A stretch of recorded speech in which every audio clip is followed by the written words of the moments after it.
그쵸. 여러분들 가장 중요한 거는 시험 보느라고 수고하셨고, 고일평가원.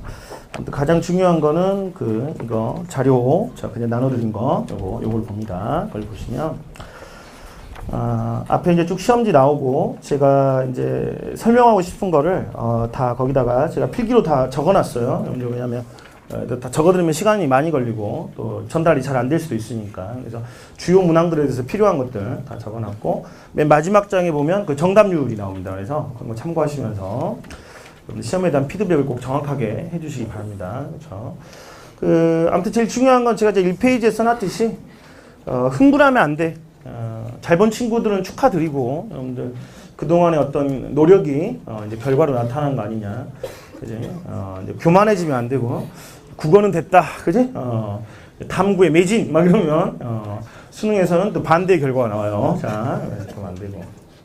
못 본 친구들은 상심이 클 겁니다. 그렇죠? 이제 수능 직전에, 이제 가장 중요한 시험이라 상심이 클 수 있는데, 꼭 내가 바보 된 것 같고, 나름 한다고 여러분들 다 열심히 하셨을 텐데, 그지? 세상이 나를 내팽개 친 것 같고, 막 이런, 뭔가 그런 괴로운 생각들이 들 수 있는데, 아무튼 다 과정일 뿐이죠. 그지?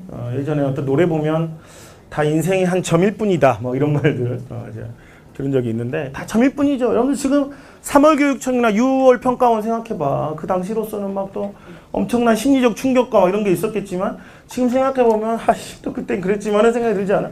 그치? 그러니까, 우리한테 중요한 건 아무튼 이거는, 평가원일 뿐이야. 연습 게임일 뿐이다. 그래서, 아직은 70일이 남아있기 때문에, 우리가 수능날 과연 이 9월 평가원을 어떻게 기억할 수 있을 것인가. 그지? 그게 중요한 거야. 그래서 하루하루 최선을 다해서, 정상 페이스 유지하면서 학습을 하셔야 돼. 잘 봤다고 방심하지 말고, 우리 강대 학생들이 잘 쓰는 말 중에 이 9월의 저주라는 말이 있어요. 응? 딱 들으면 무슨 느낌인지 필이 오죠. 그렇죠? 그래서 절대 방심하면 안 돼. 방심하지 마시고, 그 다음에 못 본 친구들 코 빠져서 막 이러지 말고, 갑자기 이제 카운트를 400일로 시작해야 되느냐 막 이러지 말고, 그지? 남은 기간 어떻게 보낼 것인가. 자, 이걸 이제 고민을 잘 하시기 바랍니다. 알겠죠? 자, 그래요. 아무튼 전체적으로 그랬던 것 같아. 일단 총평은, 마음 먹고 어렵게 내려오고 하진 않았던 것 같다. 그렇죠. 그래서 문법 신유형도 지문이 짧고, 독서 형태, 지문이 짧고 무난한 문제. 독서는 여전히 좀 변별력을 좀 주고 싶다라는 거는 보이지만, 작년 수능만큼의 그 정도의 어떤, 포스를 가지고 있지는 않는 것 같고. 그죠? 문학은 이번에 신유형을 내지 않았습니다. 이론 복합을 내질 않았는데, 그럼 이거는 수능도 안 내겠다는 것이냐? 그건 이제 모르죠. 그건 가봐야 아는 거니까. 그건 여전히 좀 방심할 수 없는 부분이라고 생각하고, 그죠? 자, 우리가 학습을 나갔다. 그러면서 전체적으로 좀 변별력을 가져가겠다라는, 이런 시험이 아니었냐. 6월 평가원보다는 쉬웠습니다만, 일컷을 93회나 92 정도로 지금 전체적으로 많이 예측을 하고 있는 것 같은데, 이 정도면 딱 적절한 변별력이라고 생각합니다. 그러니까 아주 어렵지도 않고 아주 쉽지도 않고, 잘하는 친구들과 못하는 친구들은 좀 적절하게 그 변별력을 형성시켜주는 그런 시험이고, 1등급과 2등급, 2등급과 3등급 사이가 거의 7점 이상 벌어지거든. 이 말은 그러니까 이게 그러니까 다 쉬워서 오밀오밀 몰려있거나 다 어려워서 또 몰려있는 이런 시험이 아니고, 적절하게 실력이 있는 친구 없는 친구들을 딱 이거 구별해주는 그런 시험 아닌가. 그래서 수능도 딱 요 정도 난이도 92점 정도에서 일것이 왔다 갔다 하는 그런 시험이 아닐까 이렇게 예상해 봅니다. 자, 그래서 자, 한번 주요 문항들을 한번 좀 해보죠. 화작에서는 2번 문항 이걸 좀 제일 어려워하셨던 것 같아요. 4명 중에 1명은 틀린 걸로 나오는데, 화작은 제가 2번, 3번 사이에 하나 써놨죠. 화법작문은 내용일치다. 다른 생각 하지 말고, 항상 내용일치. 사실관계로 확인되는 무엇이 있을 것이다에 대한 믿음이 있어야 된다. 이런 이야기 계속 해왔습니다. 그래서 이번 문제를 이렇게 틀린 거는 조금 아쉬운데 어쨌거나 우리가 제가 모의고사 때도 지금 한 2번 정도 화작을 계속 언급을 했었는데 마음이 일단 급해지면 안 된다. 그러니까 사고력을 필요로 하는 문제가 아니다. 절대 이거는. 근데 이게 초반부고 마음이 급하고, 그렇지? 또 잘 봐야겠다. 부울평가 마지막 시험이니까 막 이런 생각에 막 이번 문제 이제 막 2번, 3번 선지 정도 막 읽어가고 있는데 또 옆에 시험지가 훅 넘어가고 막 이러면 나만 또 찐따냐 막 이런.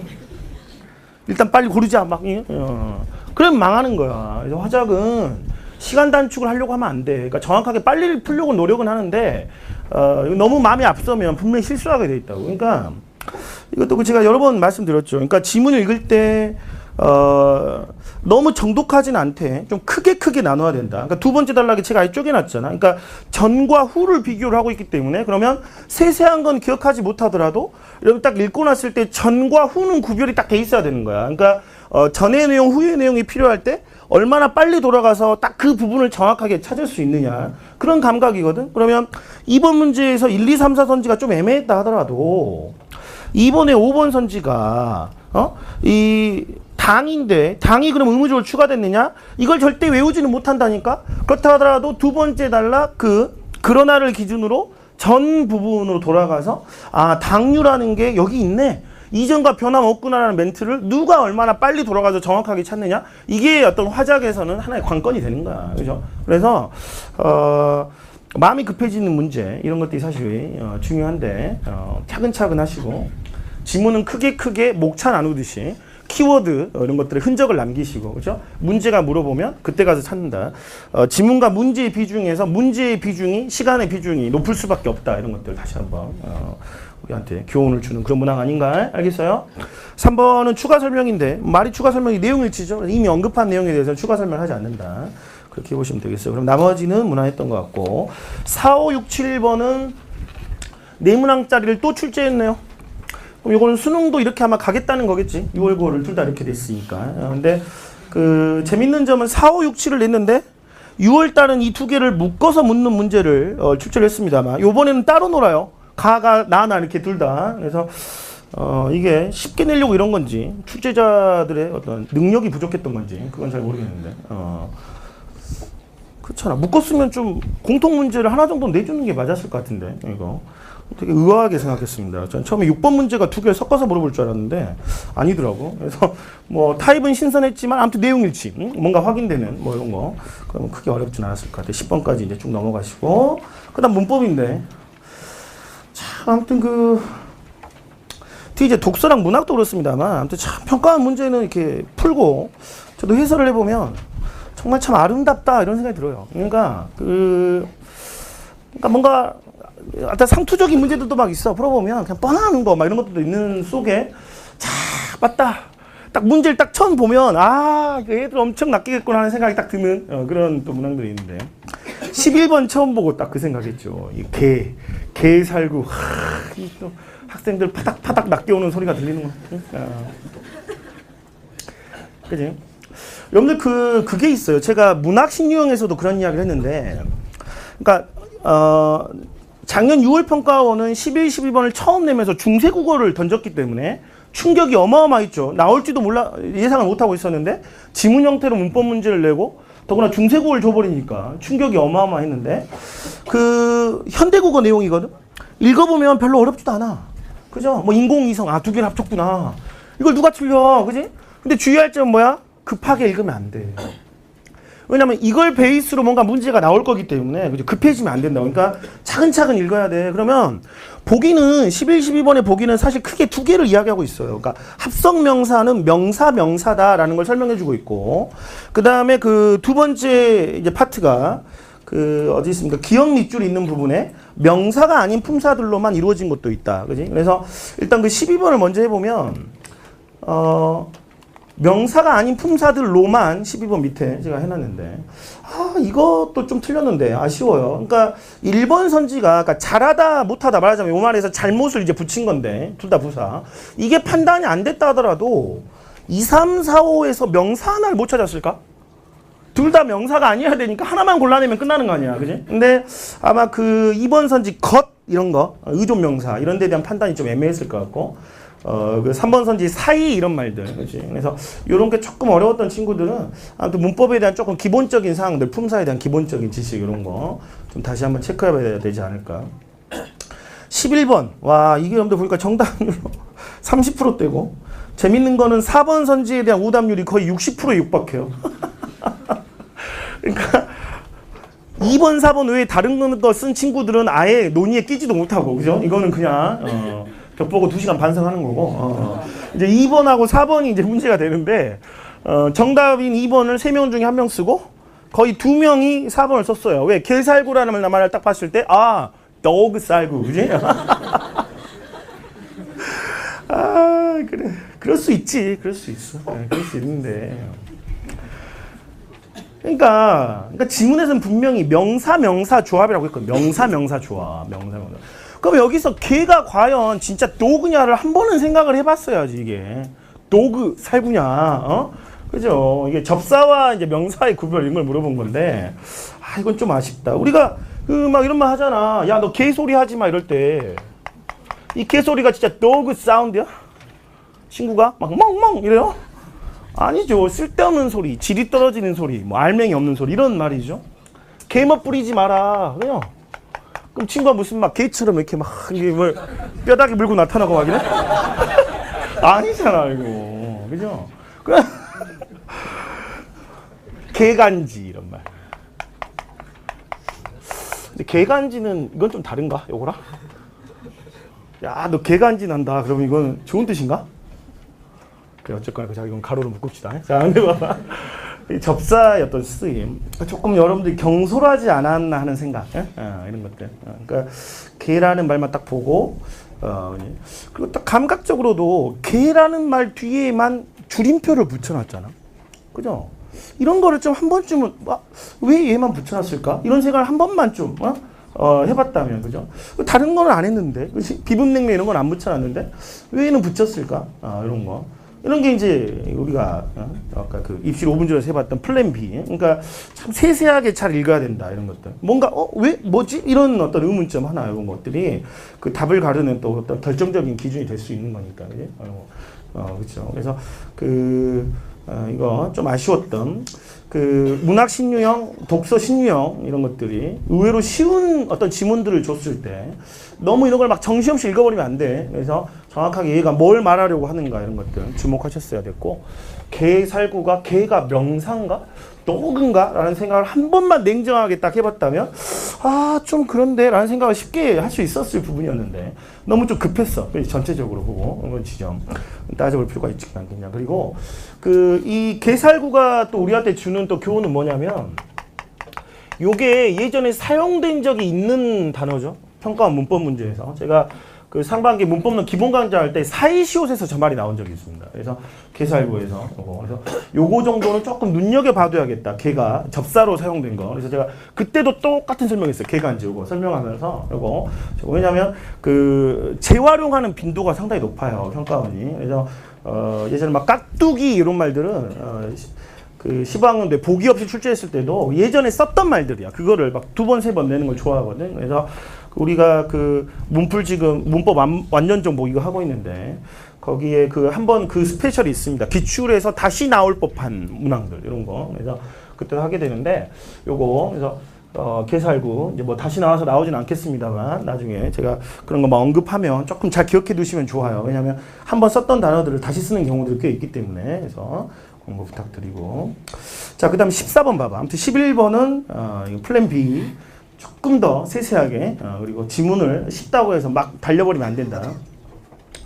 14번도 꽤 틀리셨는데, 아쉽습니다. 왜냐면, 14번에 5번 선지 밑에다가 제가 또 필기를 해놨죠.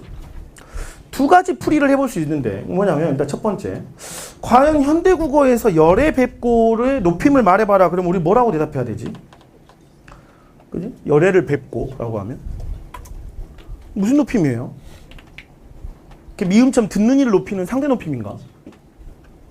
자, 다시 그 중세국어에서 삽잡샵 이것도 수능에 2번 나온 적 있죠? 그죠? 삽잡샵 여러분들 이것도 우리 나중에 문풀에 나옵니다. 중세국어 스페셜이 다음 주에 하는데 거기서 나와요. 이거. 그래서 삽잡샵은 객체 높이입니다. 라는 건 사실 지식적인 측면에서도 학습이 돼 있어야 돼. 저거는 학습이 돼 있어야 돼. 기본적으로 중세국어는 묻지 않거든. 중세국어는 여러분들 14번 문제 위에다가 우리는 조선인이 아니다 이렇게 써봐. 그러니까 갑자기 무슨 여러분 정체성을 부정하는 게 아니라 그러니까 조선시대 사람이 아니라 그 말이에요. 네, 봐봐. 우린 조선인이 아니다. 네, 첫 번째. 이 말의 의미는 뭐냐? 첫 번째. 절대 여러분들에게 중서의 국어에 대한 문법 지식을 직접 묻지 않아요. 근데 여기에 대한 예외가 한 10가지 정도 있거든? 별로 어려운 거 없어요. 이거 삽잡샵이라는 거는. 그러니까 그 연철이 뭐냐 이런 걸 좀 알고 있어야 돼요. 한 10가지 정도. 어려운 건 아닌데. 그래서 이거 우리 해요. 이거. 그래서 중세국어 스페셜에서 합니다. 어려운 것도 없고 기출에서 이미 다 반복됐던 것들이야. 그래서 그거를 삽잡샵 정도로 제가 풀이 두 번째에 썼듯이 이미 기출에서 두 번이나 다뤄줬던 포인트이기 때문에 저거는 그냥 외우고 있어야 돼요. 외우고. 그럼 이걸 못 외우고 있어서 못 푸는 게 아니야. 그럼 중세국어 지식을 묻지 않잖아? 그럼 뭐로 풀어요? 현대국어 문법 지식으로 푸는 거야. 그게 풀이 1번이잖아. 그러니까 전혀 이런 지식이 없었다 하더라도 열애를 뵙고를 현대국어에서 그럼 따져보면 이게 뭐냐? 이게 무슨 상대 높임이냐고, 이게 무슨 상대 높임이야. 이게 목적어 부사어를 높여주는 객체 높임이죠. 그걸로 해도 답은 5로 딱 고를 수 있었던 문항이다. 그것만 해도 답은 5로 고를 수 있었던 문항인데 너무 어떤 그 학생들이 중세국어 문제를 만나면 일단 쫄아. 저 이런 거 모르는데요 라고 쪼는데 확신이 있어야 돼. 그러니까 우리가 이제 이거 공부하게 되는 10가지 정도 포인트 여기서 걸리거나 아니면 현대국어 지식으로 충분히 풀 수 있게 나올 것이다 라는 확신을 가지시고 여기 임하셨어야 된다. 이거 기본 강좌 때도 사실 저 삽잡샵은 제가 문법론에서 되게 강조했던 내용인데 중세국어에서 저거는 암기하고 계셔야 된다라고 이야기했던 내용인데 그대로 출제를 했습니다. 그러니까 이번에 맞고 틀리고보다 이번 이제 틀렸던 친구들은 그걸 생각하면 돼. 야, 얘들이 우리 생각보다 정말 일관된 출제를 하고 있구나라는 점. 그런 건 되게 기쁜 거야. 이번엔 틀렸다 하더라도 이제 다음번에는 이거 학습이 되면 안 틀릴 수 있으니까 알겠죠? 그래서 현대국어의 지식으로 풀 수 있거나 아니면 중세국어에서 딱 필요한 몇 가지 포인트만 우리가 공부하고 있으면 충분히 풀 수 있게 나온다. 이거 14번. 그래. 쫄지 마세요. 분명히 풀 수 있는 지점이 있을 테니까. 몇 개 안 됩니다. 몇 개 안 되고 이쪽으로 가는 경우가 훨씬 많기 때문에 이쪽으로 가는 경우가 그렇죠? 현대국어로 충분히 풀 수 있게 되는 경우가 많기 때문에 그렇죠? 원래 그 예전에 AB로 쪼개지기 전에 이 중세국어는 B형 단독으로만 출제되던 파트여서 이게 개정 통합 과정에서 내냐 마냐부터 일단 말들이 많았는데 어쨌거나 냈거든. 작년에 내면서 지금 계속 한 문제씩을 출제하고 있는데 전부 사실은 2번 쪽으로 다 나왔어요. 2번 쪽으로. 이게 있으면 좀 더 도움은 되지만 어쨌거나 2로만 풀어도 답은 다 고를 수 있게. 이게 오늘도 그랬잖아. 14번도 이번 것도. 그지? 그래서 그렇게 설계가 됐었던 문항이기 때문에 그래서 조선인이 아니다. 우리는 조선인이 아니야. 이제는 A형 예전에 하자면 이과나 예체능계 학생들까지 섞여서 보는데 기존 B형 체제에서도 지식을 심하게 요구하지 않았기 때문에 이거 지금은 더 요구하지 않을 것이다. 알겠죠? 그래서 14번을 틀린 친구는 중세국어를 탓할 게 아니라 자기 높임법에 대한 지식을 다시 돌아봐야 돼요. 알겠죠? 그래서 그렇게 해보시면 된다. 14번. 15번도 꽤 틀렸던데 이거는 아마 그 눈을 크게 뜨지 않았겠죠. 이게 이제 실수인데. 아니 거기에는 눈이 왔겠다를 어떻게 이거를 미래를 하는 걸로 우리가 할 수 있느냐. 거기에는 이미 왔겠다. 그죠? 이거. 그러니까 이런 게 참 순간 착각이야. 이런 게 순간 착각이거든. 근데 안 보인다고 저런 게. 그렇죠? 그래서 그 진짜 너무 아까운 문제인데 저런 거 틀렸다면 잘 틀렸고 항상 플랜 B의 중요성. 알겠죠? 그래서 정확하게 답이 안 보일 때는 자, 플랜 B로 풀어 나가셔야 된다. 하나하나 따지면서 자. 그 다음 이제 독서 지문부터 이제 먼저 한번 해보겠습니다. 6쪽 지문은 아주 무난했던 것 같아요. 그래서 그 두 번째 단락.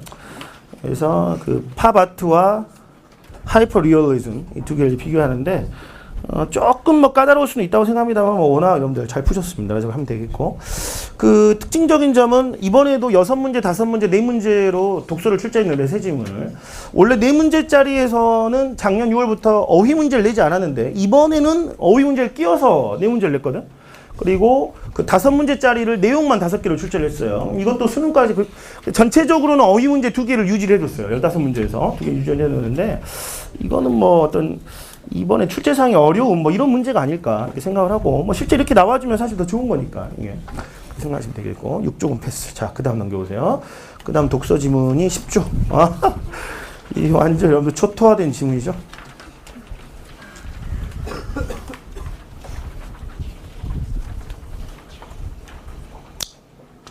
(31번이) 그 전체 오답률 1위. 시험 당일에 그 강대 학생들 표본을 돌려봤을 때도 독보적으로 오답률 1위가 31번으로 나오더라고. 그래서 참 인상적이었는데 이것도 아주 소 임프레시브했다. 그래서 28, 29, 30, 31까지를 완전히 줄줄이 초토화됐던 학생들이 4개를 다 맞추기가 쉽지 않았을 것 같고 이 4개를 시간 안에 정확하게 맞추셨다면 상당히 독해의 어떤 자부심을 가져도 되지 않을까 그런 생각을 하게 한다는 그런 질문인데 봐봐. 아무튼 그래요. 제가 아무튼 자꾸 이제 말씀드리는 거는 자 이제 국어 공부를 할 때 지금 이거 하나 맞고 틀리고 하는 게 중요하지 않다. 그죠? 그러니까 넥스트지 다음을 위해서 어떻게 할 것이냐. 네? 그죠? 뭐 이번에 이거 4개 김상훈이 어렵다고 나 다 풀었지? 막요. 수능에서 누가 가산점 안 줘. 그죠? 그래서 다음에 틀린 친구들도 아쉽다. 국어는 안 되는 것인가 이런 생각하지 마시고 다음에 어떻게 할 것인가. 근데 아무튼 그 지점, 그러니까 우리가 여기서 오늘 이 평가원 해설에서 깨달아야 하는 거는 그러니까 이 질문 어차피 다시 안 나와. 그러니까 사실 그 여러분들 이거 그 10쪽의 가나 지문은 우리 모의고사 1회차에 나왔던 그 양자. 그 제가 그 양자 그때 그 암호화 기술 나왔을 때 왜 이게 나왔고 EBS 지문은 어떻게 구성이 되어 있는데 그래? 어떻게 공부해야 하는가 좀 설명했던 거 기억납니까? 그래서 양자 역학은 기본적으로 학문적으로 중요한데 그게 중요한 게 아니라 어디로 튈지를 맞춰야 된다. 근데 이건 어디로 튈지를 못 맞춘 거죠 지금. 그죠? 그래서 좀 아쉬운 지점은 있지만 뭐 수능에선 좋은 일 있지 않겠어? 그지? 그래서 전반부 2단락은 그때 우리가 했던 1회 모의고사와 거의 유사한 흐름으로 흘러가지 않았어요? 고전 역학, 그죠? 이거. 그 다음에 지문의 후반부는 이제 그 수능 특강에 앞에 나온 지문인데, 이거는 그 지난해차 그리트 모의고사 2회차에 이 유사한 지문이 있었는데, 이치 논리 나오는 거. 왜 반응이 없냐? 그렇죠. 그래서 거의 뭐, 이거. 그 다음에 그 28번에 들어가 있는 그 보기 내용은 여러분들 오늘 보셨던 3회 모의고사에 비트 계산 들어가 있는. 그죠? 그래서 그 거의 그리트 모의고사 하나와 우리 지금 시험 보고 있는 이강 위에 2회가 거의 콜라보하고 있는 그런 지문인데. 자, 그랬잖아. 그때도 사실 정확하게 일치하면 좋은데 그런 지문은 사실 어렵다. 근데 시험장에서 요 정도 한 2단락 28번 같이 비트 계산하는 걸 어디서 한번 내가 해봤어. 그죠? 그것만 겹쳐줘도 여러분들 훨씬 이게 친숙하고 좋다니까, 시험장에서. 그런 걸 사실 우리가 이제 기본적인 어떤 실전력 향상이나 이런 것도 원하지만 그런 부분들을 위해서 학습을 한다. 그지? 맞죠? 그래서 그런 것들 우리가 학습을 합니다만 기본적으로 아무튼 그래. 그러니까 오늘도 해설을 이렇게 하는 이유는 그러니까 평가원이 문제를 어떻게 내고 그래서 우리가 어떻게 대응을 해야 되고 또 똑같이 학생들은 우리는 또 어떤 지점에서 다 파닥파닥 낚이고 있느냐 이런 것들 또 한번 생각할 필요가 있지 않느냐. 그 제가 단락 앞에 가나다라 바바를 쭉 다 붙여놨는데요. 봐봐. 그래서 문제가 어떻게 연결되는가 이런 거 다 한번 해봤습니다. 일단 그 31번 이게 아주 정말 기록적인 오답률인데 아주 기록적인 오답률이죠. 30%대. 아마 이과 학생들이 그래도 조금 더 잘 풀지 않았을 거라고 생각합니다만. 봐봐. 우리 딱 이것도 이야기해봤어. 특히 저번 회차 때 이거 아주 제가 강조했었는데 보기가 생뚱맞다고 생각을 했을 거야. 뭐니? 너 뭐 묻고 싶은 거야? 뭐 이런 생각이 들었을 거거든. 그때 우리가 생각을 어떻게 풀어가면 안 된다?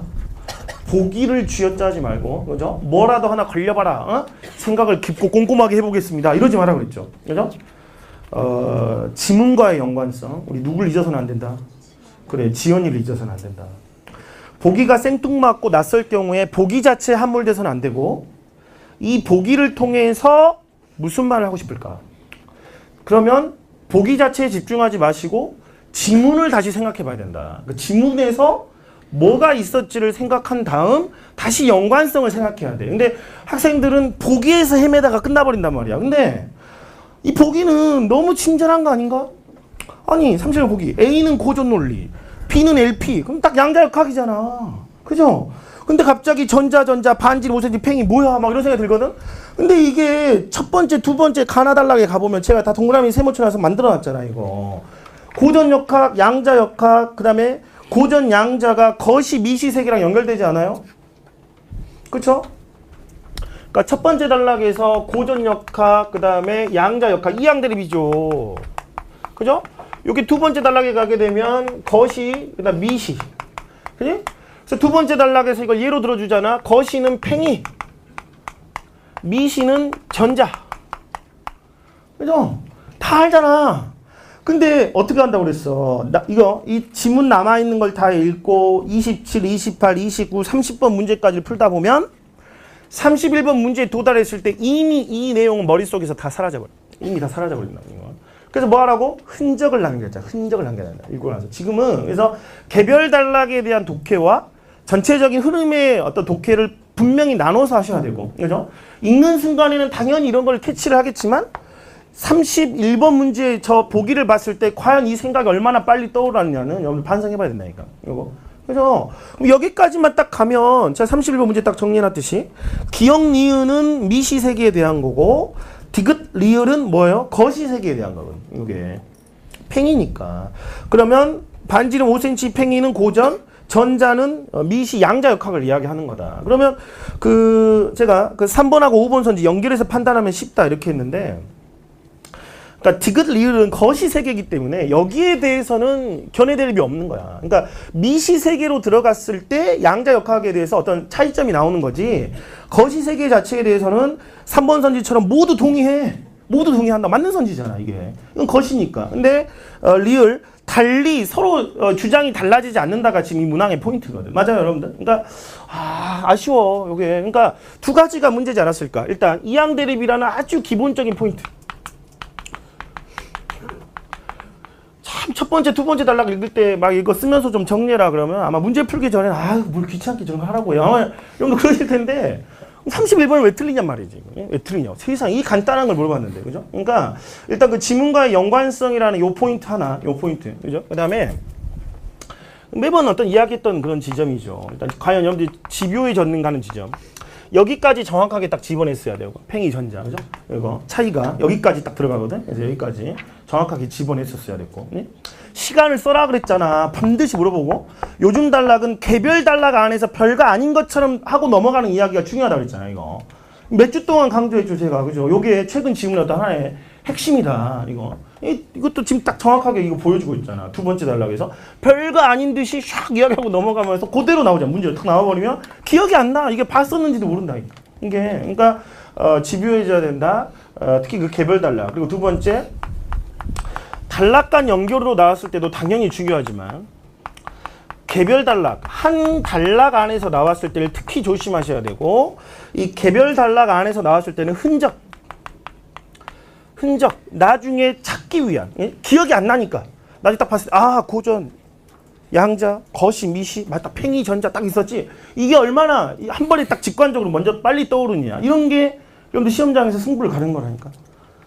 우리 그 지난번 모의고사 경제지문가 딱 요거였잖아. 이거 헤매버렸지만 사실 아주 간단한 어떤 폼의 이항 대립적인 형태로 이거 풀 수 있었던 그런 지문이었음에도 불구하고 기록적인 오답률을 기록했는데, 우리 다음번에 이런 짓 하지 말자 그랬잖아요. 항상 지문과의 연관성 먼저 생각하시고,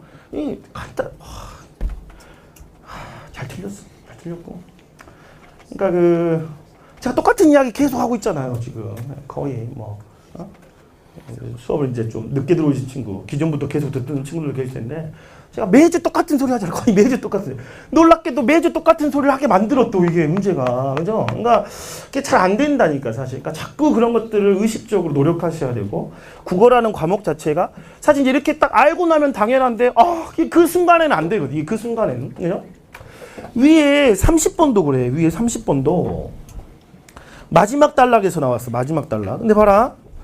마지막 단락에서 여러 가지 이야기를 하지만 제가 해놨듯이 이것도 역시 이항 대립입니다. 이항 대립이거든. 그러니까 고전 논리와 그거와 반대되는 LP라는 두 가지를 이야기를 해줘요. 그죠? 그러면 차이가 뭐냔 말이야. 차이가 고전에서는 거기 나오는 것처럼 전권 긍정 규칙, 앞이 맞다면 뒤가 맞다는 게 지켜지지만 LP에서는 그게 아니다 라는 게 지금 핵심적인 차이야. 맞아요, 여러분들? 그죠?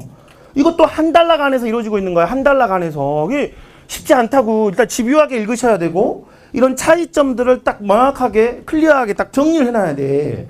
이게 30번 문제인데 와 30번도 너무 많이 틀렸어 이거. 30번도 거의 절반 가까이 틀린 것으로 나오는데 잘 틀렸어. 30번, 31번 이런 거 어려웠던 친구들은 진짜 이걸 반성의 어떤 기회로 삼으셔야 되고 작년에 그 총체주의 콰인에서 왜 그 1년 선배들이 이렇게 허망하게 다 쓰러졌느냐. 그러니까 그 지문도 길고 이렇게 하여튼 세부 단락에서 이루어지고 있는 팽이 전자 뭐 이런 것들 별거 아닌 것 같아 보이는데 이런 것들 이거 마지막 단락에서 너무나 뻔한 내용이지만 고전 논리와 LP의 정확한 차이가 뭐냐? 정권 긍정 규칙이 이루어지냐 안 이루어지냐. 그럼 봐봐. 30번은 1, 2, 3번 선지는 LP 묶어놨죠 제가. 예. 그 다음에 4, 5번 선지는 고전 논리인데 봐봐. LP에서 1번 선지는 본문에 나온 사월에 그대로기 때문에 제가 해설할 필요가 없는 것 같고 그죠? 1번 선지는 2, 3번 선지가 봐봐. 반드시 때문에 틀리죠. 왜? LP는 뭐가 적용되지 않기 때문에? 전권 긍정 규칙이 적용되지 않기 때문에 반드시 된다라는 말을 넣으면 안 돼. 이거.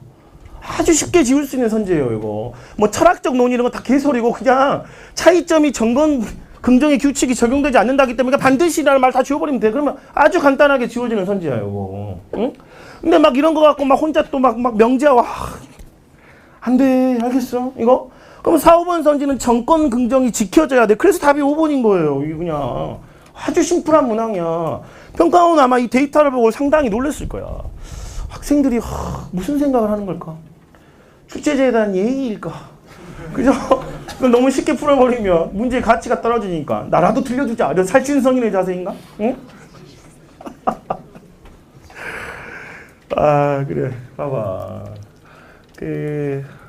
너무나 사실 중요한 이 양들이. 이게 오늘 그 입실 5분 전에 이걸로 나가. 사고의 기본 질서라고 해가지고. 그러니까 그 정말 어떤 그 차이점 주목해라 얘들아. 하나만 한 소리야. 맞지? 하나만 한 소리거든. 그치? 근데 그 하나만 한 소리 때문에 계속 이렇게 낚이고 있는 거야. 지금 아주 심플하게 잘 낸 문항이죠. 그러니까 막 너무 세세하게 들어가지도 않았고 딱 적절하게 어떤 차이점만 명확하게 잡고 있으면 답은 아주 심플하게 골라낼 수 있는. 다만 그 지점에서 이제 이 어떤 생각의 순서와 질서가 명확하지 않았다면 아주 헤매게 되는. 뭘 묻는 거지? 막 이렇게 헤매게 버리게 되는 그런 문항이지만 조금만 이게 우리가 질서를 생각해 보면 너무나 클리어하게 해결되는 그런 문항 아니었느냐. 응? 이제 맞아? 그러니까 그 참 평가원 문제는 해설해 보면 재밌어. 그러니까 막 뭔가 비비 꼬고 이런 스타일이 아니기 때문에 그냥 딱 이거면 이거고 아니면 아닌 거고 봐라 이게 중심 내용이잖아. 막 이런 거 하면 거의 해결할 수 있는. 맞아? 잘 틀렸고 틀린 친구들 자 다음에 이렇게 들으시면 안 된다. 지문이 길어지고 있기 때문에 기본적으로 이런 내용을 집요하게 주목하시고 흔적 남겨야 된다. 팽이 전자 봤을 때 바로 지문에서 이걸 못 찾았다면 진짜 이거는 자기 습관 반성해야 돼. 응? 이거 이해를 못하지 않았어. 못 찾은 거야. 못 찾았다고. 이게 그 제가 수업 시간에 자꾸 말했던 썰치력의 어떤 핵심이잖아요. 그러니까 읽을 때 안다가 중요하지 않다니까 요즘 이 장문 형태의 지문에서는. 알겠죠? 그죠? 이거 이렇게 하시면 되겠고. 그 다음에 그 28번 문제, 요거는 개념이죠. 개념입니다.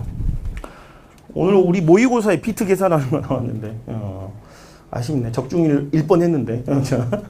그죠? 아무튼, 요런 것들이 이제, 비트라는 말을 한 번이라도 읽어보고, 계산하는 걸 한 번이라도 해보고, 이랬다면 훨씬 좀 화제에 친숙하게 접근할 수 있지 않았냐. 열심히 하세요. 수능에서는 더 좋은 일이 생기지 않겠어? 그지?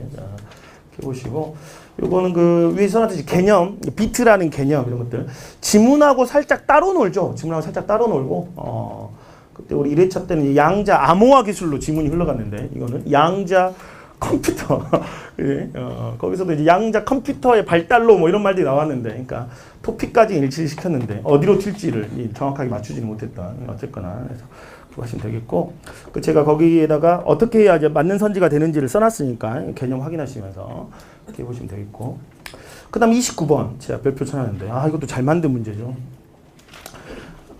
제가 갭 이렇게 써놨는데 그 갭이 뭐였는지 기억나요? 갭 독소 지문을 어떻게 쓴다 그랬어 우리가 예전에 봐봐 이야기했잖아. 자꾸 학생들이 어떻게 하면 김상훈처럼 댄디해질 수 있나요? 댄디론 강좌를 열 생각은 없으신가요? 강대 고급 댄디 막 이런 거. 네? 그래서 그러면 어떻게 한다고? 자 이렇게 하면 돼. 바로 이야기를 안 들어간다 그랬잖아. 중간에 다른 이야기를 한다 그랬잖아. 다른 이야기. 너 댄디가 뭔 줄 아니? 어? 야, 송중기의 댄디는 이런 거고, 김준현 댄디는 이런 거야. 자, 그럼 일단 김사원의 댄디를 알아볼까? 이런. 그러니까 중간에 이 논의들이 들어가게 되는데 여기서 학생들은 포인트를 놓쳐버려. 내가 이거를 왜 읽고 있는지를 몰라. 그죠? 그러니까 한마디로 말하면 뭐야? 흐름을 놓쳐버린다. 흐름을. 이 과정에서. 왜냐? 처음 보는 내용이고 이 내용 자체가 또 만만치가 않기 때문에 이 흐름을 놓쳐버린다니까. 흐름을. 그래서 집요해야 된다. 그러니까 우리가 기본적으로 글의 세 가지 문제점 해결, 의문 답변, 2항 3항이라는 어떤 흐름이 나오게 되면 집요하게 물고 늘어져야 된다고 했잖아. 그러니까 어떤 질문을 딱 던지면 중간에 다른 이야기를 막 얘가 하더라도 끝까지 그래서 네가 어쨌다고. 그래서 아까 그 문제점 어떻게 푸는 거야? 라는 그 문제의식을 계속 끌고 가야 된다, 이게. 완전 말장난 같은 그 사실 문항인데, 보세요. 자, 29번. 지문에 라달락하고 연결되거든? 지문에 라달락 한번 가봐. 지문 라달락 가보시면. 참, 멋진. 봐봐. 제가 아직 써놨죠? 하나, 둘, 셋, 다섯 번째 줄. 참인 동시에 거짓인 진술. 그게 1번이야. 근데 바로 이야기를 안 해. 이를 이해하기 위해, 설명하기 위해 거짓말쟁이 문장이 있다. 이런 진짜. 그죠? 김상훈 씨 어떻게 댄데해지나요? 자, 그를 이해하기 위해 일단 거짓말쟁이 김상훈을 알아보자. 이런 거잖아. 그죠? 자, 그리고 또 바로 이야기하냐? 안 그래. 거짓말쟁이 문장을 이해하기 위해 이번에는 자기지시적 문장을 알아보자. 젠장. 그러면 이제 첫 번째 논점 다 흐려지는 거야. 왜냐면 지금 이거 따라가기도 힘들거든, 요게. 그리고 자기지시적 문장을 막 이야기해. 그러면 일단 이거 읽느라고 이제 막 에너지가 분산되는 거야. 그리고 나서 마달락에 갔더니 자, 이 문장은 거짓이다. 이걸 갖고 이야기하잖아. 그러니까 차라리 말을 있잖아. 그 29번 밑에 봐봐. 29번 밑에. 자, 제가 정리해놨죠. 봐라. 차라리 자, 참과 동시에 거짓인 진술이란 자, 이걸 위해 거짓말쟁이 문장. 자, 이걸 위해 자기가 하지 말고 차라리 야, 참과 동시에 거짓인 진술은 이 문장은 거짓이다라는 진술이야. 라고 바로 들어갔으면 여러분들이 안 헷갈렸어요. 차라리. 근데 이 중간에 지금 이걸 넣어버리니까 교란된 거야. 지금 중간에 이걸 넣어버리니까. 근데 그러면 참과 동시에 거짓인 진술은 거짓말쟁이 문장과 뭡니까? 자기지시적 문장과 같은 의미예요? 모든 자기지시적 문장은 무조건 뭐야? 참신 동시에 거짓인 진술이 되는 거야? 그건 아니지. 요거는 그건 아닌 거야. 그래서 지금 그 3번, 4번, 5번 선지 제가 아예 될 수 없다. 어떠한 자기지적 문장에도 그다음에 모든 이런 말도 들어가 있지만 이렇게 단정할 수가 없는 거야. 이거는. 왜냐면 그러니까 참인 동시에 거짓인 진술이 자기지적 문장을 총칭하는 게 아니고 그 안에서 이런 문장이 있는데 이런 거는 참인 동시에 거짓인 문장이다라고 설명을 하고 있는 거지 이 내용이 아니거든. 이게 요 중간에 이 갭 요거. 와, 이 평가도 제일 좋아하는 구조죠, 이거. 그 사실 얘들이 또 교활한 인간들이어서 그런 건 아니야. 그러니까 여러분들이 그 또 출제자 평가원의 이미지를 생각해 보면 학생들이 막 그러거든. 막 학생들 낚이는 걸 인생의 낙으로 삼는. 아니 막 평가원들 막 출제 과정 생각해 보면 어디 어두운 골방에 모여가지고 어깨동무하고 딱 모여가지고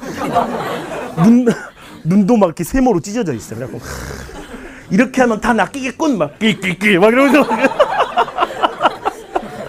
그런 사람들이 아니야. 평가원 아무 생각이 없어. 그 사람들 이렇게 들어보면 그냥 문제 빨리 내고 끝내고 술 마시는 게 목적이라고 하시더라고. 그래갖고 좀 그럴 수 있습니다만 뭐 일부겠지만 자 그래서 봐봐 그러니까 글이라는 게 일반적으로 이렇게 흘러갈 수밖에 없다니까. 그러니까 바로 다이렉트로 들어가 그러면 이거 중간에 다른 이야기 봐. 그죠? 그냥 이게 뭔 소린가? 나 이제 뭐 이거 그냥 어영부영 돼버리는 거야. 근데 이런 걸 잘해야 돼. 이런 걸 잘해야 된다고. 그래서 29번에 이것도 사실 우리가 그리트나 이런 데서 몇 번 해봤어요. 이거. 그래서 그 논의를 끝까지 집요하게 물고 늘어질 수 있느냐. 그래서 도대체 참인 동시에 거짓인 진술이 뭐라는 거야? 라는 문제의식을 끝까지 갖고 있어야 된다니까. 그러면 여기서 자기지적 문장이 그러면 전부 참인 동시에 거짓이냐? 그건 아니잖아. 이거 내용 자체가. 그러니까 그런 지점들을 어떻게 우리가 잘 헤쳐나갈 수 있었느냐 하는 것들. 틀린 친구들은 좀 아쉽겠지만 아무튼 제 개인적으로 참 잘 틀렸다. 30번, 31번 이런 거. 너무 우리한테 좋은 교훈을 주잖아. 얼마나 진짜 지겨울 정도로 이항대립이라는 단순한 어떤 하나의 글을 주고 거기에 딱 걸맞는 무난한 문제를 냈음에도 불구하고 왜 시험장에서는 저런 게 절대 보이지가 않느냐. 이런 거 우리 반성해봐야 돼요. 그죠? 28번은 개념, 29번에 갭을 주는 방식. 근데 진짜 이게 쉽지 않습니다. 이게 그러니까 지문이 그때그때 달라지고, 그러니까 갭이 예를 들어서 야, 첫 번째와 두 번째 단락에서 나온다. 뭐 이렇게 말해주면 좋은데 읽어봐야 알거든. 읽어봐야. 생전 처음 보는 지문을 읽어가는데 당장 이 내용 읽기도 사실 벅차는데 또 이 흐름까지를 동시에 고려해야 된다는 거는 진짜 쉽지 않아요. 사실 학생들에게. 근데 그걸 잘 해야 된다. 개별 단락과 단락 연결이란 두 가지를 항상 우리는 같이 해야 되니까. 알겠죠? 우리가 특히 신유형 지문들 이런 것들은 잘 하셔야 된다. 그죠? 그래. 자, 그래서 다음번에는 안 틀리시기를. 자, 넘겨보세요. 그 다음, 자, 독서 지문이 14쪽인데. 이건 앞에 것보다는 이제 무난하게 갔습니다만, 그래도 여러분들이 40번, 42번 이런 것들 조금 까다롭게 푸셨던 것 같아요. 근데 일단 그 40번, 이거 또 잘 틀렸어. 40번은 그 지문의 세 번째 단락에 걸리고 있는데, 위기시기. 일단 몇 가지가 걸리는데, 일단 그 세 번째 단락의 두 번째 줄. 그 성스러움을 가치라는 말로 바꿔 표현한다. 패러프레이징이죠. 인문예술제재는 항상 이런 거 조심해야 돼요. 그렇죠? 그래서 성이라는 말을 성스러움, 가치라는 말로 패러프레이징을 일단 해놓고 시작하는 거야. 이게 짜증나는 거지. 그냥 성스러움이라고 했으면 편했을 텐데. 그죠? 이거 했고. 그 다음에 여기서 두 가지거든. 자, 그러니까 거기 제가 해놨듯이 속된 일상과 위기 시기를 비교하고 있죠. 그냥 일상적으로 이러다가 하지만 위기 시기가 되면 이렇다라고 비교 설명을 하고 있거든. 그러면 제가 그 40번 문제 위에다 정리를 해놨듯이 두 가지에서 뭐가 걸렸어도 사실 이 지점은 중요한 지점이었다. 왜냐하면 일단 이항대립으로 봐도 중요하죠. 그러니까 속된 일상이냐 위기 시기냐, 그죠? 요거라는 어떤 하나의 맥락. 그럼 거기에서 속된 일상에서는 이해관계, 목표, 규범에 살다가 위기 시기가 되면 보편적 가치, 성스러움을 추구한다. 요 말이 나오기 때문에 일단 그거 가지고 40번에 2번 선지를 걸러낼 수 있어. 그지? 요거. 40번 2번 선지 걸렸던 친구들은 적당히 읽은 거야. 패러프레이징이 안 됐던 거야. 그러니까 그냥 뭐 성스러움, 좋은 말, 목표와 규범이 그냥 좋은 말 같으니까 적당히 그냥 찍은 건데, 요거.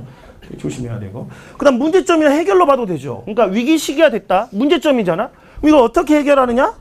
가치란 말이야. 가치. 그 위기 시기 뒤에 나온 거 보면, 그러니까 세 번째 단락에 하지만 제가 위기 시기 세모 쳐놓은 거, 특수한 이해관계에서 보편적인 가치, 성스러움이 되죠. 가치, 성스러움. 그래서 사람들은 가치에 기대어 위기가 주는 심리적 긴장과 압박을 해소하는 집합 의뢰를 행한다. 이게 해결이잖아.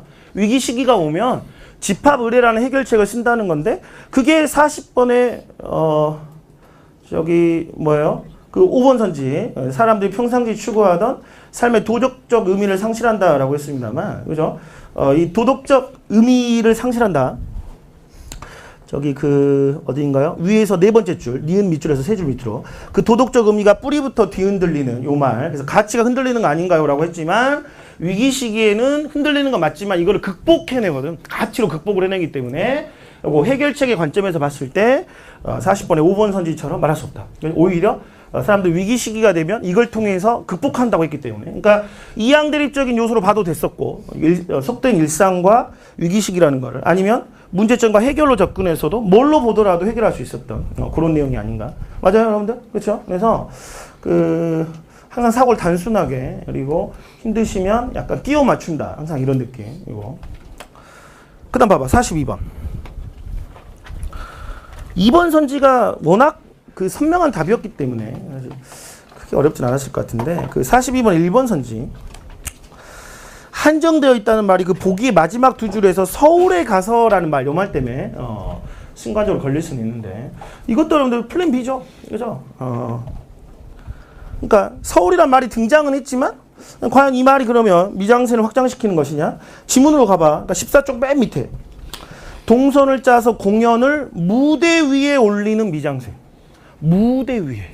그러면 저걸 꾸미면 서울이 무대 위에 등장할까요? 보기의 내용은? 안 등장하죠. 그리고 봐봐. 주석 봐봐, 주석. 미장센인데 미장센의 주석이 뭐로 나와요? 무대 위에서. 그러면 미장선의 주석을 본문에 넣어서 읽어보면 어떻게 돼? 공연을 무대 위에 올리는 무대 위에서의 이렇게 가잖아. 이거 중복 아닌가? 그만큼 강조하고 싶은 거지. 무대 위라는 말을 강조하고 싶은 거야. 그러니까 주석에 어떤 표현을 쓰냐는 건 항상 그 출제자의 의도가 반영되게 된다. 응? 이거 알겠어요? 주석에는. 그러니까 미장센이라는 말을 사전에서 찾아보면 딱 저 뜻만 나오겠냐 그 말이야. 제 말은. 무슨 말인지 알겠어요? 여러분들. 그래서 자, 40번에 1번 선지. 42번에 그 4번 선지. 42번에 4번 선지.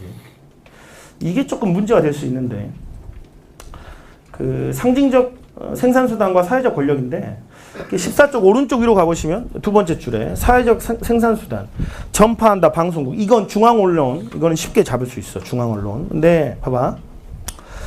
사회적 권력이, 자, 그러니까 해석하는 과정을 총체적으로 통제하지 못할 정도로 고도로 분화된 사회적 권력이란 말이 있는데, 거기서 이제 그 통제하지 못할 정도로라는 말 때문에 여기서 좀 낚였던 것 같은데, 이건 조금 평가원이 약간 미스한 부분이 아닐까 싶습니다. 근데 그래서 부정문을 쓸 때는 조심해야 되는데, 그 못할 밑줄 쳐봐, 못할. 뭐를 못한다는 거야? 못할 정도로 고도화 분화됐다. 뭘 못한다는 거야? 이걸 이제 대부분의 학생들은 통제하지 못한다로 읽어버렸는데, 사실 평가원이 생각했던 거는 총체적으로죠. 총체적으로. 그러니까 한 번에 전부를 통제하지 못한다. 워낙 분화가 돼 있기 때문에 한 번에 이거를 통제하지 못한다. 그래서 바로 뒤에 나오는 거 보면 그러나라고 해가지고 분화나 자율성이 없는 전체주의 사회에서는 총체적인 사회죠. 얘는 총체적인 통제가 가능하기 때문에 이런 게 안 되지만 총체적으로 통제하지 못한다고 말이야. 그러니까 포인트가 못한다의 포인트가 총체적이었거든. 제 말 이해합니까?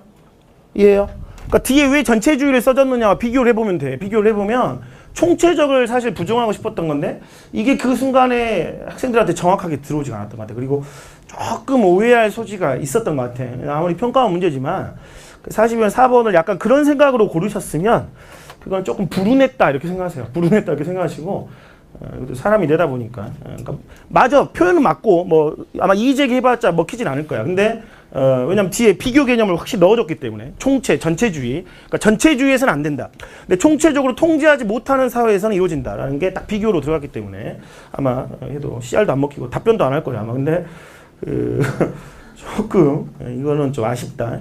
2번 선지가 워낙 선명했으니 그 정도에서 넘어갈 수밖에 없지 않느냐. 알겠어요? 그래서 독서 이렇게 보시면 되겠고. 자, 이제 문학 봐봐. 문학. 그 문학에서 아무튼 기본적으로 가장 중요한 것은 EBS 작품에 대한 학습의 중요성을 다시 한번 보여주지 않느냐. 그죠? 그래서 우리 그 눈이 오면은 저번 주에 같이 공부했던 건데, 그래서 안 그래도 마지막 지문이라 시간이 상당히 빠듯했겠습니다만, 요 정도는 이제 나왔군 이런 느낌으로 이제 풀어 나갔어야 되지 않느냐 이렇게 생각을 합니다. 그래서 그 플라타너스 이런 거 수능 완성에 있는 작품, 그다음에 그 차범석의 불모지 이런 것도 그 극문학에서는 거의 두 번째 가라면 서러울 정도로 너무 중요한 작품이다. 그래서 줄거리 빠삭하게 학습해야 된다 그랬는데 인물관 관계 조심해야 된다 그랬죠. 제가 나오면 인물관 관계가 복잡하기 때문에 그 점 조심해야 된다 그랬는데 그래서 거의 EBS를 부탁해만 잘 학습하셨으면 충분히 다 소화할 수 있었던 그런 작품 아닌가, 그지? 호응하세요. 그래서 수능에서도 아마 이럴 거라고 생각합니다. 올해는 이렇게 막 낯선 작품으로 여러분들 애먹이거나 그럴 생각 크게 없는 것 같아요. 그래서 현대시에서 정지용의 달하고 그다음에 뭐예요? 저기 고전시가 그 춘향가랑 붙여서 이걸 이제 출제를 했는데 그래. 하나씩 좀 해보면 아무튼 이번에 그 문학을 지배하고 있는 가장 어떤 중요한 키워드는 역시 또 FM이죠. 제가 항상 말씀드렸던 FM. 그러니까 우리가 문학을 풀 때 일단은 사실관계, 글자 그대로를 확인하는 게 가장 우선이다.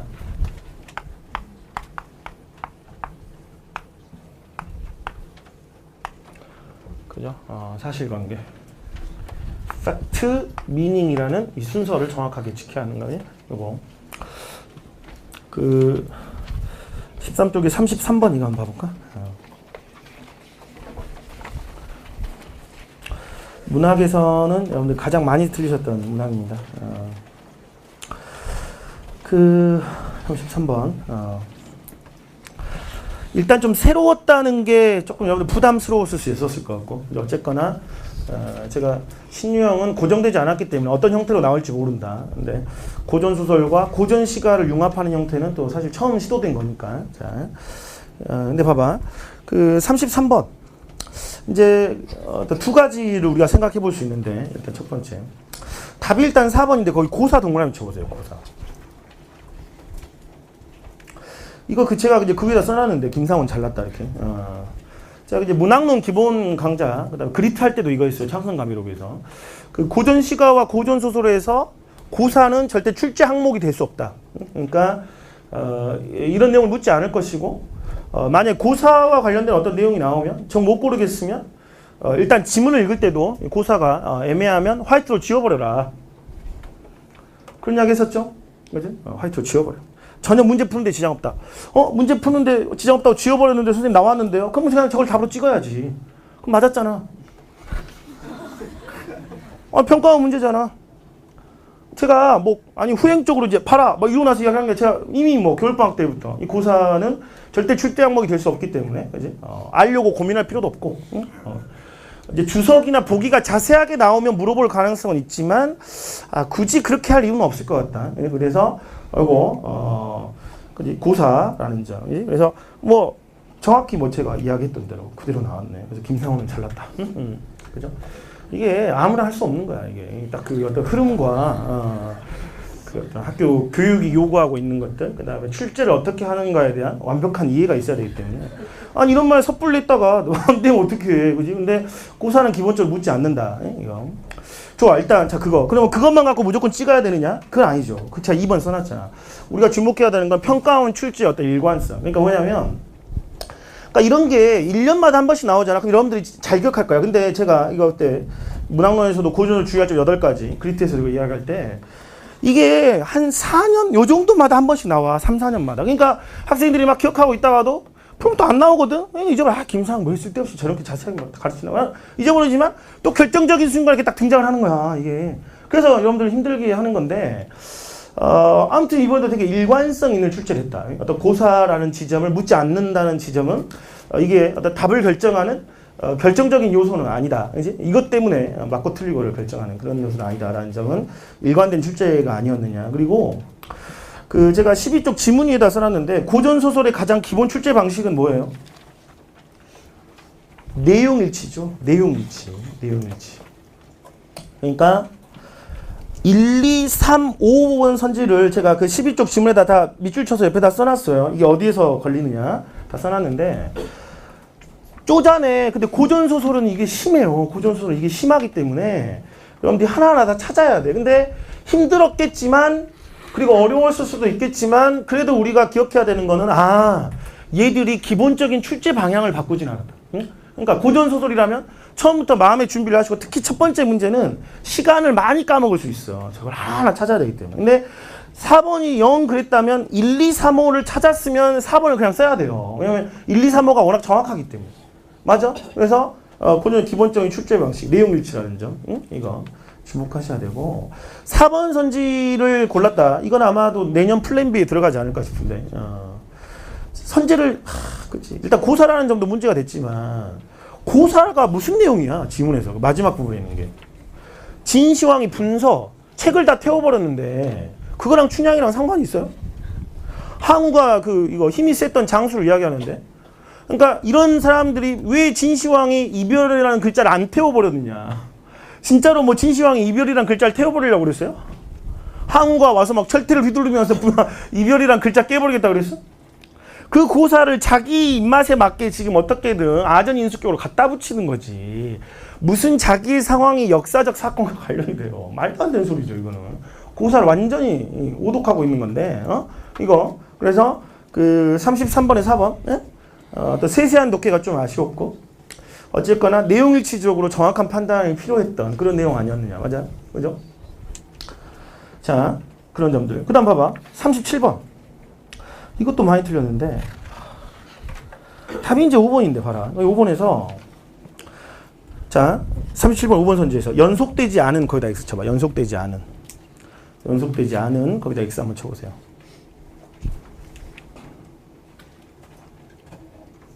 한 3명 중에 1명 정도 틀린 것으로 나오는데, 일단 보기가 있고 생각할 게 많아요. 그렇지? 하지만 봐라. 일단 판단해야지. 팩트, 리얼리하게, 그지? 연속되지 않느냐를 판단을 해야 돼. 근데 봐봐, 연속되지 않아요? 나의 그 첫 번째 P 묶음 봐봐. 이게 연속되지 않는 장면일까? 일단 인물이 바뀌지 않고 그 다음에 서술이 어떻게 돼요? 나 길러두고는 못, 자, 나 살려두고는 못 가시라, 살려도 못 가시라, 살려 못 가시라, 살려 못 가시라는 말을 계속 반복하고 있는데 이게 연속되지 않은 장면이야? 근데 참 또 문학이 묘한 거야. 뭐냐면 여러분들 그래 딱 그래 친구들끼리도 야 너 이번에 몇 개 틀렸어? 독서 2개. 공감대가 있어. 야 씨 아까 그 LP 틀렸지. 막 이러면 비트 계산. 그러면 거의 일치해. 근데 문학은 야 몇 개 틀렸어? 2개 틀렸어. 그러면 뭐 틀렸어? 이제 이야기를 해야 돼. 그죠? 왜냐면 각자 다 틀리거든. 그러니까 이것도 사실 생각해보면 되게 당연한 말이거든. 아니 인물도 안 바뀌고 한 인물이 계속 같은 말을 써가면서 나 이렇게 살려두고 못 가, 살려두면 못 가. 이게 왜 연속되지 않느냐 말이야. 똑같은 말을 계속하고 있는데. 근데 또 어떻게 생각하기에 따라서는 선생님 이 한마디 했으면 한 장면 끊기고 연속되지 않는 거 아니냐. 이게 막 그런 약간 궤변 같은 또 소리를 막 할 수가 있거든. 그래서 우리가 더 이 리더럴리한 측면에 주목을 해야 되는 거야. 동일한 화자가 똑같은 말을 계속 반복하고 있는데 왜 이걸 연속되지 않는다고 판단할 근거가 도대체 무엇이냐 말이야. 이게. 그죠? 이건 하나로 이어지는 걸로 봐야 되지 않느냐. 마치 애국가가 1절부터 4절까지 갈 때 후렴구가 계속 반복이 되면 이거는 연속된다고 보는 게 맞지. 이거를 연속되지 않는다라고 판단하는 것은 적절하지 않는 거 아니냐. 맞아요, 여러분들? 그죠? 요거. 리더럴리한 판단. 팩트. 아시겠어요? 그치, 요거. 자, 봐봐. 그리고, 자, 앞으로 한번 가볼까? 앞으로 가시면. 그 23번.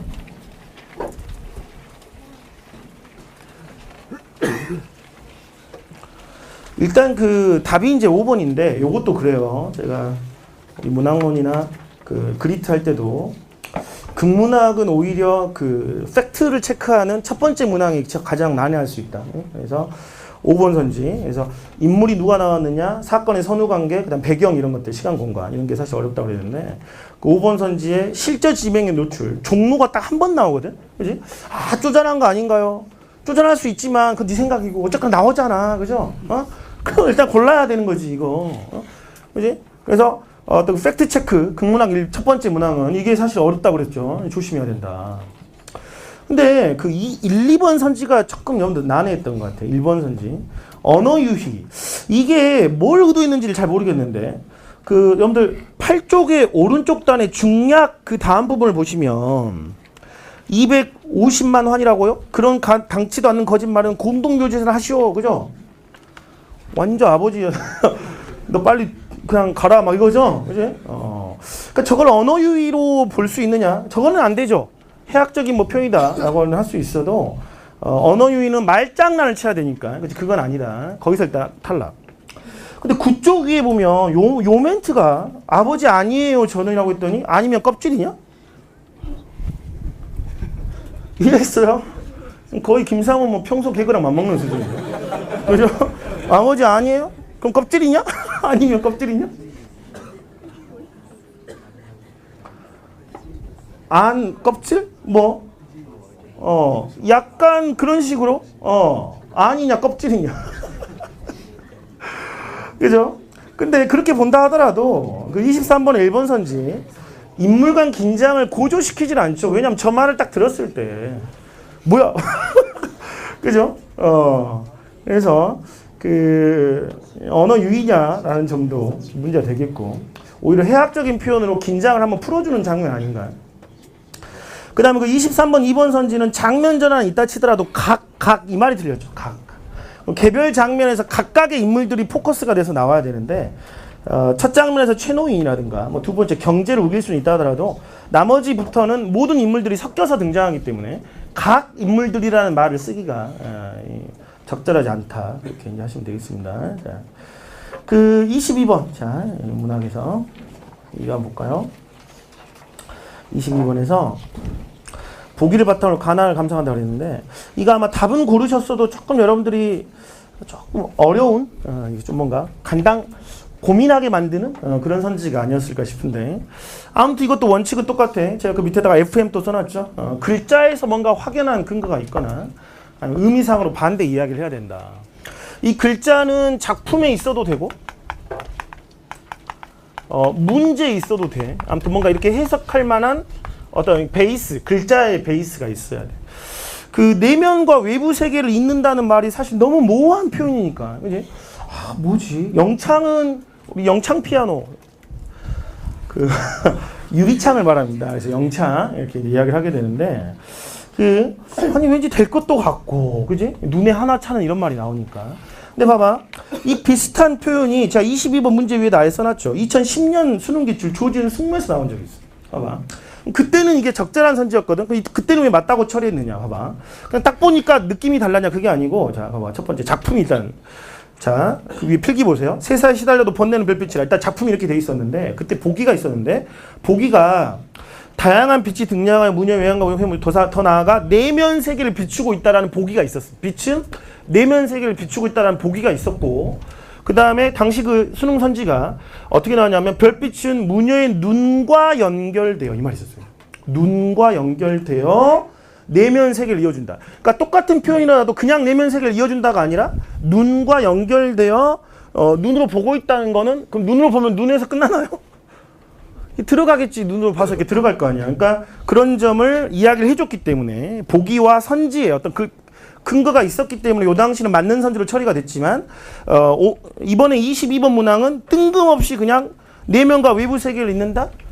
보기에도 그런 단서가 없고 작품에서도 영창이 반드시 그렇다는 보장이 없기 때문에 이번 같은 경우는 이제 이런 해석을 틀리다고 해요. 그냥 창문인 거지 반드시 내면 세계를 이어준다라고 이렇게 단정할 근거가 없지 않느냐. 맞아요? 그러니까 어떤 근거가 반드시 있어야 돼. 해석이 나오기 위해서는 반드시 근거가 있어야 되고 그 해석이 이제 뭐로부터 출발하느냐 이런 지적 그런 것들은 좀 우리가 다시 한번 생각해 볼 필요가 있겠다. 아무튼 문학은 항상 FM이라는 이거.